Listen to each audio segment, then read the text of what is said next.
No oferecimento da Carine Lessa Confecções, está no ar o nosso Momento Esportivo com as seguintes manchetes. Equipe de Minas, todas empatam nos campeonatos que estão disputando. E mais, Fluminense vence o Fla-Flu e dispara no Brasileirão. Está no nosso estúdio o fisioterapeuta Paulo Roberto Carvalho. Ele vai explicar a diferença do fisioterapeuta esportivo e o próprio fisioterapeuta. Ele que é fisioterapeuta da Confederação Brasileira de Tênis, que cuida dos atletas que vão disputar a Copa Davis. Essas e outras notícias agora no nosso Momento Esportivo.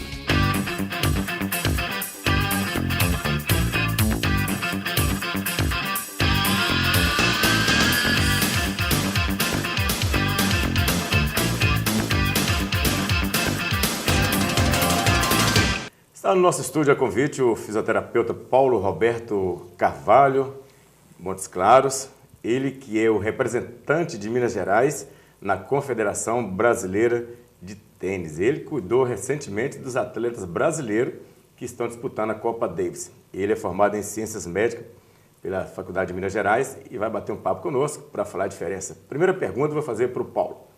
Paulo, seja bem-vindo ao nosso Momento Esportivo. Qual que é a diferença entre o fisioterapeuta em si e o fisioterapeuta esportivo? A fisioterapia ela tem uma formação generalizada, né? Então você forma fisioterapeuta. Então após essa formação de 5 anos você vai e faz uma especialização. Você tem várias especializações. O fisioterapeuta especializa em cardiorrespiratório, em ortopedia e outras. No caso do fisioterapeuta esportivo, o fisioterapeuta esportivo ele não tem simplesmente a função de cuidar de lesões, de cuidar de recuperação de lesões. O fisioterapeuta esportivo ele tem uma abordagem muito maior, que é cuidar da parte emocional. Às vezes nós temos que cuidar até do vestuário de um jogador, né? Então a gente cuida de coisas muito além do que simplesmente lesão. Nós temos que cuidar de processar a união da equipe, né? É nossa função estarmos cuidando da relação dos pais com a equipe, dos pais com o atleta. Tudo isso cabe ao fisioterapeuta esportivo junto com a equipe, que é o médico, o psicólogo, o nutricionista. O fisioterapeuta faz esses papéis todos? Todos. Não tem essas divisões? Hoje a gente encontra nas equipes profissionais um psicólogo, um profissional educador físico, um fisioterapeuta, tem um médico... todas essas áreas. Isso. E o fisioterapeuta faz tudo isso? Até parece que ele faz tudo isso também. É muito interessante você falar essa questão do, né, quando nós falamos assim, você tem um médico, você tem um psicólogo, você tem um fisioterapeuta, você tem um nutricionista, você tem um dentista, você tem um enfermeiro, né? Quando você fala o médico, esse médico ele tem que ser um especialista em medicina esportiva, porque às vezes se ele for simplesmente um médico ortopedista, pode ser que ele não resolva os problemas para a equipe, né?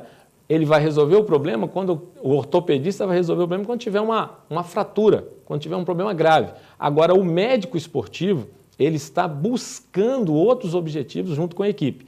E olha, vamos frisar essa palavra, equipe. Então, não é que o fisioterapeuta esportivo faz tudo isso, toda a equipe faz tudo isso. Nós temos que abordar todos esses fatores todo o tempo. Então não é simplesmente sentar e ficar esperando um atleta machucar para que eu vá cuidar de uma lesão, né? Quando nós falamos, por exemplo, prevenção de lesão, então é uma pergunta que hoje é o que mais a gente trabalha, né? O fisioterapeuta ele trabalha o tempo inteiro com prevenção de lesão. Aí chegam para mim e me perguntam, fazer alongamento previne lesão? E aí? Aí é uma pergunta muito interessante, porque a resposta é não. Alongamento não previne lesão. O que previne lesão é, caso você tenha um músculo do seu corpo em que o comprimento desse músculo não está adequado para aquela exigência, então você deve, durante a semana, cuidar para que esse comprimento muscular torne a ficar com tamanho favorável. Isso sim, agora fazer aquele alongamento antes da partida é simplesmente uma coisa que todo mundo faz, é uma rotina. Mas aquilo não previne sua lesão. Errado isso, então? Não é que está errado. Eu diria para você a seguinte coisa, faça aquecimento. prepare sua questão cardiorrespiratória, a sua circulação sanguínea, isso sim, então você vai ali, corre 5 minutos antes, movimenta, faz os movimentos técnicos do futebol, por exemplo, que é chutar e tal, mas você chegar e fazer simplesmente um alongamento achando que isso vai prevenir lesão, isso não vai prevenir lesão. Cuide-se durante a semana para poder jogar no final de semana. Não é cuidar 2 minutos, 3 minutos antes da partida. Ô Paulo, você fala fazer aquecimento antes. Quando você vai aquecer, a musculatura está fria. O alongamento não é para aquecer a musculatura, para depois você fazer um aquecimento? Olha, nós preconizamos o uso do alongamento, realizar ganho de comprimento muscular quando se tem uma avaliação prévia dizendo que aquele músculo está com um comprimento ruim. Então, nós devemos aplicar as técnicas de alongamento, que são várias, né?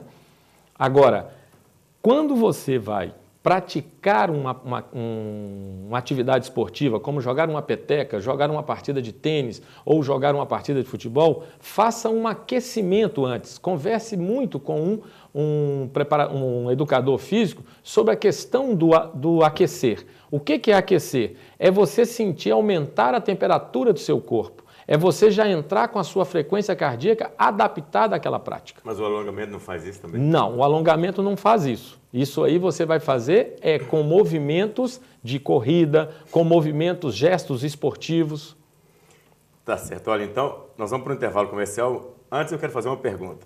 Atleta de final de semana, corre risco ou não? Você vai segurar isso aí e vai responder para a gente no próximo bloco. Nós estamos batendo papo com o fisioterapeuta Paulo Roberto Carvalho, ele que é fisioterapeuta da Confederação Brasileira de Tênis. Sai daí não, que já já a gente volta.